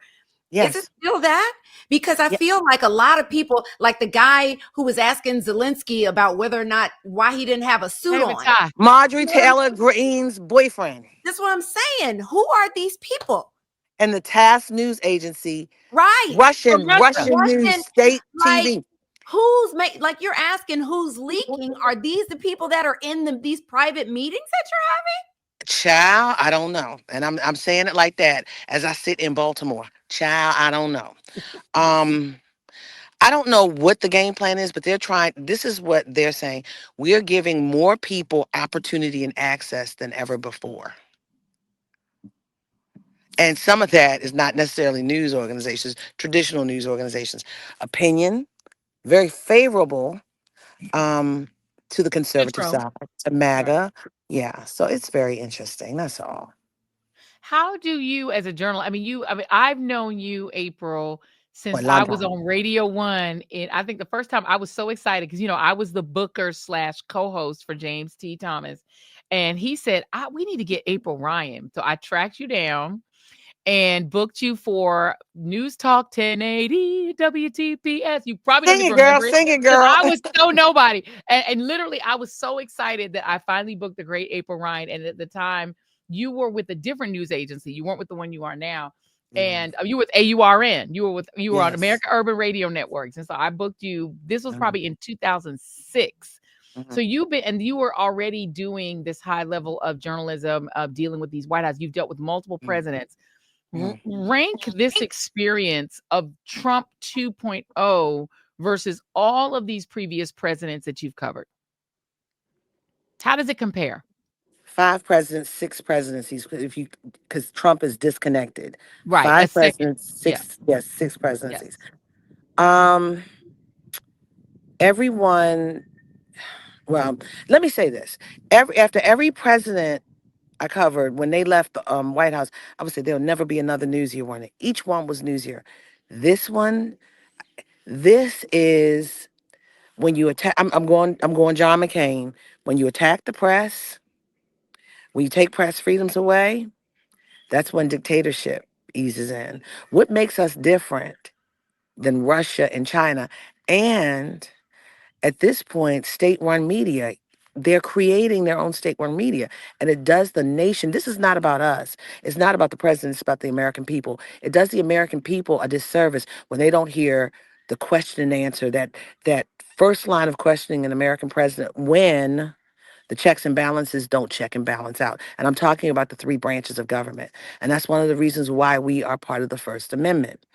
And now everything that our white male founding fathers put in place is being challenged by this man. We are in a crisis. We are in a press crisis. We're in a constitutional crisis because the Constitution is actually being replaced by Mhm. Project 2025. Mhm. And look at Project 25, 2025, and look at what's happening. And just look at this pardon issue. Mhm. Remember, pardons, and now Donald, okay, so not talking inside baseball, as you said, and giving a little bit more of an explainer. Remember, pardons were unreviewable by the courts at one time. Now he's thrown this little niche about, oh, did he auto sign them? Did he even know? I'm gonna tell you from my reporting, And and just for Joy, our you know audience, I don't this. mean to interrupt you, just so that we can explain what April's talking about. Donald Trump has declared the pardons issued by Joe Biden to be null and void. He's Yeah, claiming that he can void out Biden's pardons, and he specifically wants to void out the ones Biden preemptively pardoned members of the January 6th Select Committee from Congress that investigated the January 6th yeah, yeah, insurrection. yeah. People like Adam Schiff, who's now Benny United States Senator Thompson, from California. Benny Trump wants to Thompson. rescind those pardons because he wants to prosecute the members of the House Select Committee for investigating the insurrection. He wants to prosecute them. He wants to have Yeah. Pam Bondi, his attorney general, prosecute those people for daring to investigate the insurrection. He's trying to rewrite history and make it so that the criminal investigations of him by Jack Smith and others, that itself he wants that to be illegal. Go on, April. So yes, and Joy is absolutely right. But here's the question, and someone told me last night. They said, "Has Donald Trump ever used an auto pen?" I said, that's interesting. Then here's another question. Well, here's another piece of um, interesting fact that somebody who's been close to pardons before told me. They said, um, we're in different times and we Yes. have to see how this plays out. But the issue is Donald Trump wants to play, they're playing it. This is their strategy that Joe Biden, this is what I'm paraphrasing, but kind of along the line that Caroline said in the press briefing. Caroline Levitt said in the press briefing. She was talking about how Joe Biden was senile. We all know he was senile. He knew who was being pardoned and who wasn't. They were working around the clock for months on this. He knew because he specifically said what he would like pardoned and what he wouldn't like Right. pardoned. And so, because like he said, he didn't want people dealing with guns and he didn't want political corruption because there were a lot of people in the black community looking for Jesse Jackson Jr., Marilyn Mhm. Mosby, and others to be pardoned. But then he did the preemptive pardons with the January Select Committee, and just 15 minutes before the inauguration actually happened, he pardoned his family. And Yes. trust and believe, it's not just about January 6th, it's about his family too, Mhm. because he's Mhm. trying to get to them. He's trying to get to them. But at the end of the day, this is not, I've never seen this kind of unconstitutional behavior, unpresidential like behavior. He is breaking the system to create something new that he wants. Yeah. Yeah, it really is something to watch. I mean, it just seems like we were checking our phones before you joined because we were looking at anything new with the, possibility of overturning the conviction of Derek Chauvin, for the George Floyd thing. That part too. That Yeah, part too. it's like, how do you keep up with the pace, April? Because for us, it's like, it's like, it's just Mhm. constant. Rapid fire, Yes. see, let me tell you something. I have learned to protect my peace right now Yeah. because I've been sick. If he pardons Derek Chauvin, that says a lot to black. If you didn't believe before, Mhm. you believe now, then it ain't Mhm. about you and it will never be about you. Mhm. Who still So believes it's about black like, I mean, who's there's still on still a There are lot of black people. people There who are a lot really of believe that this president is about them. They those think that he's are on their side. those are the delusional black people. I don't think that there's anybody who is sane and black that is still at this You'd point be surprised. MAGA. They There all there seem are a little, black they all people who seem think off to me. yeah, no. It there Joy's are doesn't black right. all they don't like themselves. They don't like being black. They don't like black. Clarence Thomas, perfect example. I don't know what happened to him in his youth. He You are don't crazy. like that he's black. He don't like black people. He's offended. When he looks in the mirror, he's offended. how dare you Wait a be minute, mean? Jackie. You terrible. You terrible. But see, but let me tell you something.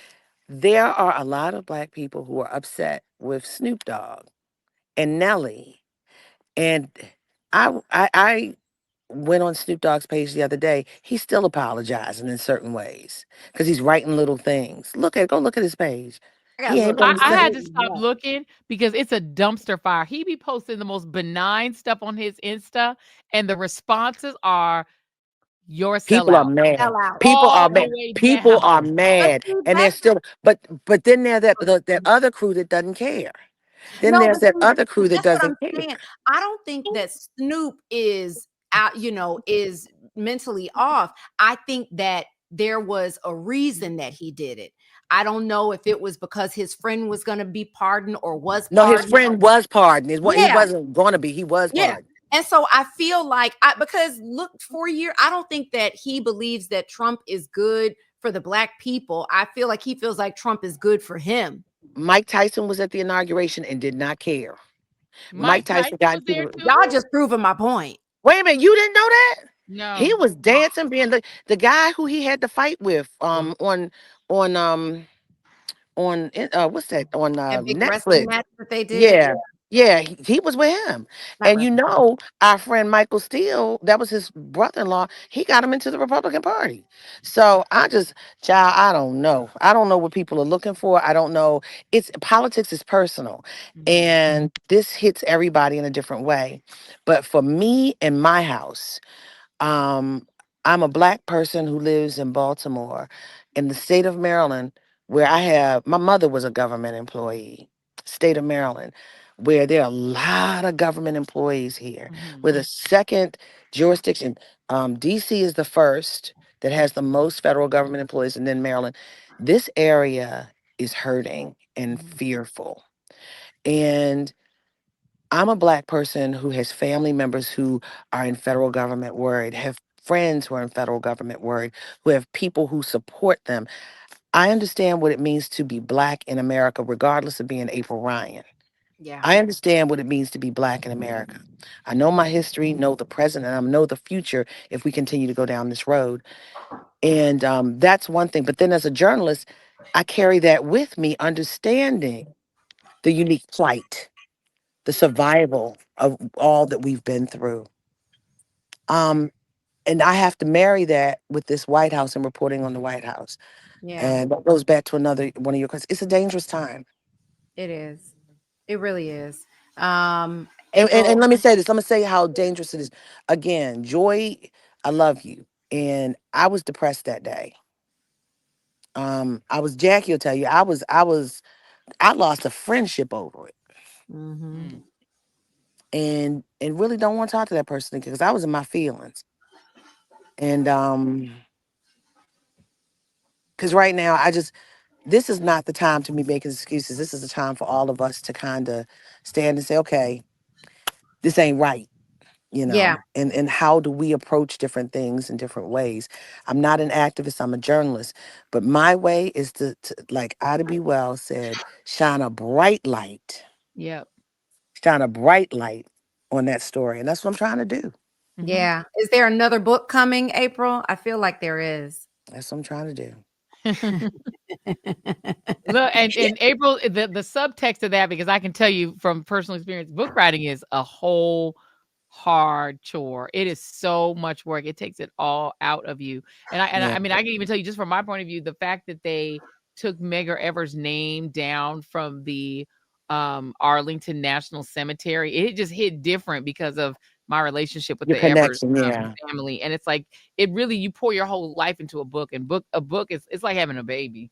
It's a lot of It work. really So we want is. you to It write really a is. book, but we also want you to be healthy.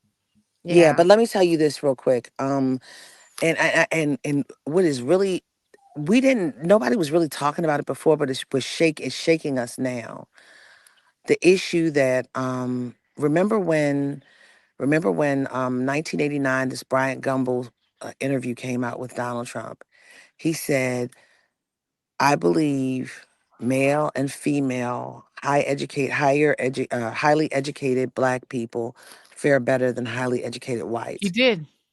He's Mm. stripping every bit of that away, taking it down to the foundation. And you know what, the piece that he doesn't understand is because the playing field has never been fair. Our parents used to always tell us we have to be 10 times as good. And that's what he doesn't understand. We have to be 10 times as good just to be able to walk in the door. Right. Mhm. And now he has watered that down to say, even if we're in the door, then that means it's DEI. Yeah. That mean if Eh, we're in the door, it doesn't mean we work twice as hard. It nope. doesn't mean that we're qualified. That's It's right. only because we're black. And we stole it. And the reality is that I'm glad you pointed that out, April, that he comes from a core belief that black people are advantaged over white people. Exactly, And exactly, so exactly. if you look at what he and the people he's putting in place, he's deliberately putting in place the most mediocre people possible. The guy from The Real World, the guy from Fox Weekend, some guy from a blog, some guy from a podcast. He's not even trying to put in highly qualified white men. Right. And they're He's not saying merit based. Some of them are not it's not merit merit based based at all. At because it's all. not, because this is the kind of merit that existed throughout American history before the 1970s and 80s, which is that the most mediocre white man would get Mhm, an advantage over a black PhD, because in mhm, their mind there is no Barack Obama level intellect that is equal to the lowest level white man. And if you Yeah. tell the lowest level, least educated white man that they are the superior of a black PhD or a black four-star general or a mhm, black rocket scientist, and you say to a white man with a high school education, you are that black rocket scientist superior, that is the point of fascism. The point of apartheid is to say that there is no high level a black person can reach, that they Right. will ever be at a higher level than even the least qualified white man. And so he's deliberately, Donald Trump may not understand fascism. He may not be as sophisticated enough to understand. I know two of his former generals said he's a fascist to the core, Mark Milley and John Kelly, who's a right winger, John Kelly, but he also said Trump is a fascist. Trump may not understand fascism, but when he said to his core, it means that he senses the sense of grievance that white male fascists yeah, feel, which is that minorities are stealing away the birthright of white men. He believes that too. You can see he believes it because he's Yeah. acting on it. Sora, we love you. We want you to take care of yourself, because those of you like our Joyanne who really have boots on the ground and are really in this, we need you to be well. This woman had flu. She had the flu back to back. And I've been talking to Had her to. throughout it. Like I've spoken to her days when she was in, like, up under the bed. So I'm Oh my glad God. that she's feeling better. She looks amazing. So we thank you, April. I know you were frozen there, but I did want to kind of circle back to what I was saying about Black MAGA people. And I don't think that all of them are, if they're still supporting Trump at this point, are out of their minds. I think that many of them are, but I think others are supporting it because there's something in it for them. Yeah, They're, for sure. you know what I mean? There's something, they're sticking with it because there's something of value for them to, They but I think. think that they know that the emperor has no clothes. Like, I I think don't that know that they they know that. know. I don't You know that they know don't? that. No, I Oh, think that no. there are Black folks, I will say, I think that there are some Black people who believe that Donald Trump is going to deliver for them financially. And I think most of the time, and most of my experience with Black You mean like a Republicans, stimmy check? yes, I think that they're what But my beyond experience. that, Well, no, my experience with Black Republicans is that it's 90% financial and 10% religious. The two kinds of Black Republicans I've experienced in my time, and I used to co-host a radio show with a Black Republican and a Black moderate, and it was the three of us. And she kind of educated me a lot to what Black Republicans think and how they think. A lot of it is financial. A lot of it is that they are tax business-minded cuts and people. things like that. Absolutely. They want deregulation and tax cuts, and they don't think about the moral implications. And they generally, my experience, don't think that much about the moral implications for Black people broadly. So These are not they're people selfish. They only care about what's going on themselves. with them. But Correct. my point is, but they realize, they may not care about it, but they realize that, that he doesn't care about Black people. I don't think so. I'm just telling you my experience with Black How Republicans. can you be sane and not, like, I could see you saying, okay, this is going to be good for me. I know he's doing all those things over there, but I'm just going to turn a blind eye to it. I don't think it's right, but I don't care. They think it's right. That's the difference. I've experienced, okay, I'm going to give you the three kinds of Black maggots, at least I've experienced. One, purely the Byron Donalds ones, who are like, I will say I will say anything Girl, the Black to Nazi? get ahead. No, I'm saying he's No, type that's not one. it. That's what, okay. Now, type one, Byron, I don't know what he believes. I don't know what he knows. I don't think he cares. I think he's like, I'm gonna get to here, and if I have to affirm straight up fascism to get there, I'm getting there. I don't care. So that's But he knows that you don't think he knows it's wrong. No. That's type one. Type one, who Okay, I think is all like right, what you're saying. They know that it is wrong. And if they thought being an ultra liberal would get them to the same place, they would be that. They will be Gotcha. whatever it's, they don't give a damn. I think that's type one. And they don't care about the implications for Black people. Because they don't think about Black people. They think about themselves. They'll talk about Black people like they're down with us. But in their mind, I'm getting here. And if I have to go through MAGA, I'm going to do it. That's type one. Okay. Type two, and these are the ones who I think they do think he's a good person, is the religious ones. I have met some of these people. They believe that God put Trump in place for a purpose.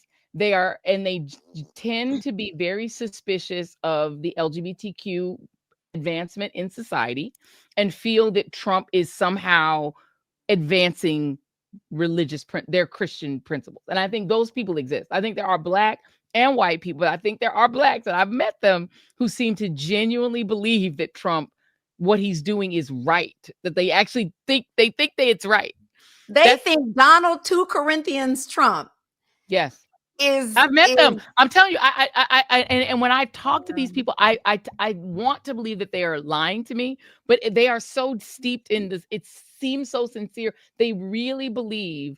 And then it's funny because these are some of them are religious foreigners. Like I know some Nigerians like this who think that Trump is God blessed and that God is. And then when they get deported, I mean, I have talked to them about him saying "s-hole countries," and they agree with it. And they are immigrants. Okay, I've talked to these people. So that's type two, who I think no. And then the third type are straight money Blacks. They're like, he's gonna give me a check. Whether I'm a business person and I'm gonna get a check, I'm gonna get some deregulation for my business, I'm gonna get a tax cut, or I'm a person at a lower level of economy, but I'm gonna get a stimmy. They're just money. They're like, he's gonna give me money. And I think they genuinely believe he's gonna give them money. So that's where the rappers come in. A lot of the, a lot of the rap artists that support him. That's interesting. And they don't and I think what all these three groups have in common, and I think this is where you're getting to, Jackie, and this is where I think we do agree. None of the three types of people I've described to you think or really care much about the broader Black community and the implications for Black people. I don't think they think about it. But not one of them, I don't care what group they're in, could win a debate on facts. Right. About defending Donald Trump. Not one of them could. And so that to me says to me, they're ill-informed, or they just don't care, or they're out of their minds. They're, those are the three that I get. Those that's my three categories. Ill-informed, you don't give a Ill-informed, shit, out of your damn mind. or out of your Don't mind. give a Because That's hard. But I mean, none of them could come to the stage and debate. If there was a fact checker in the room, a nonpartisan fact checker, right. none of them could win that debate on argument based on the facts. I will never forget interviewing Byron Donalds after he said that we as Black people were better off during Jim Crow. Like, I think you can't go any further. But I don't even think Neverland. That means that he doesn't understand. Like, this is what I'm saying. I don't think he really even believes that. I think they just get these talking points in there. That's just craziness. What Black person, and then if you present him with the facts, if he really understood the era of Jim Crow, he wouldn't say that. He would have to walk that statement back. He may believe that, but it's not based on fact. Right. It is just not. That's why it was in the news so much, and people kept questioning him about it. And he tried to over-explain what he actually meant. Like, no, girl, those are my three categories for Black MAGAs. All right. You said okay. I give up. Some of them I'm not convinced. Well, we of course are grateful to our dear friend April Ryan, and we wish her all the best. Because boy, what a job. Woo. She wrote a recent column in the Daily Beast about her challenges and how she is making a request to meet with Donald Trump. She wrote that about a week ago, and I don't think as of now she's met with him yet. We did learn today that she was added back into the press pool, which is going to be interesting. We need her in there. But you guys pray for her. We love her, and we just want her to be safe and protected. Amen. So that does it for this episode of Read This, Read That. It's so good of you to see your face after your road adventures. I didn't know when you were going to get back home. Wait, your computer muted you again. At least we know what the issue is. Her computer has a mind of its own, and it just will mute her, auto mute her. No, you're back. It's not just auto muting me. It's switching off of this mic onto the computer mic, and then it mutes everything. It's crazy. But anyway, go on. That's crazy. No. I said, I'm glad you made it back. Your road adventure was worth yielding my time to my wind down, because I'm just still like, oh my God. I'm going to try to stay my ass home. How about that? That's going to be my project for the week. Stay your ass home. Don't lie to me. Don't lie to my face. Don't lie to me. You got a trip planned. You trying to, but I always know how you're moving. I always know. I just don't say anything. I can't get away with nothing. Catch me if you can. All right, you guys. Thanks for joining us. And thank you. We are over 50K subscribers on our YouTube channel. And we want to say thank you so much for your support, your love, your amazing comments. I'm always telling Joyanne, and she goes in there and reads them as well. Our whole team does. We love hearing from you. We're trying to figure out a way, because we get so many amazing comments. It's hard for us to share all of them, but we are reading them. We hear from you, and we see you, and we appreciate you so much. So thank you for going to our YouTube channel, subscribing, liking the video, and commenting. Please do the same on our Instagram, on our TikTok, on our Substack, which we're going to be populating with content soon. And please follow this woman at joyannereed.com. Yes. Because from there, you can find all the things. This girl's writing articles every day on her Substack. So just go to joyannereed.com and you'll be able to find everything that she's doing, which is many things. And there's more to come. And by the way, if you comment, make sure that your comments are what Jackie Reed agrees with, because then she will somehow randomly select your comment to read on the show. Not agree with random. I'm like, because you won't get through. Disagree with her. We got a lot of comments about your voice. People love your singing. They think you have an amazing voice, which you do. You have a beautiful voice, but we got a lot of comments on that. and a lot of you. comments supporting, What- you know, Meghan Markle and so many things. But they love you singing. it. People are always I love it. Well, good. Maybe now that I'm fun employed, maybe I'll put out an album because I got shit else to do. Why not? Why not? No, I actually have other things to do. And by the way, everyone who's been asking what I'm doing next, I will be announcing it on Read This, Read That. I've already told you that once the new thing, which is coming soon, is done, it will be announced right here on Read This, Read That, which is another reason for you to like, subscribe, and share, and encourage a friend to like, subscribe, or share. And also make sure that you're following Vegan Sexy Cool, because in addition to watching Read This, Read That and enjoying us, you're going to want to also be healthy. And that means being vegan, also sexy, also cool. Who wouldn't want to be that? So follow that. And also the Jackie Reed Experience, which is Jackie's new and amazing new social media and media venture, which you're going to want to also follow to get all the good celebrity stuff, all the good content. You want to get all the things from Jackie Reed. So follow both of us, Joy-Ann Reid, and also the Jackie Reed Experience and Vegan Sexy Cool. And you guys, thank you so much. We appreciate you all so much. And we'll be back for another Read This, Read That episode next week, because what else we got to do? Buddy, bye. Bye.